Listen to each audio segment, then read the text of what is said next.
How to block explicit songs in Spotify. If you want to make your Spotify experience more family-friendly, or just avoid songs with explicit content, Spotify gives you an easy way to block those tracks.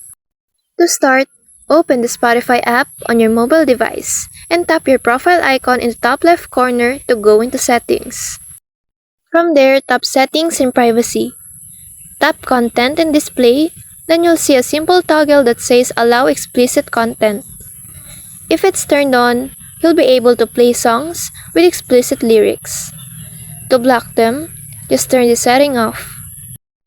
Once it's disabled, Spotify will automatically skip songs marked as explicit at any playlist, album, or radio station you listen to.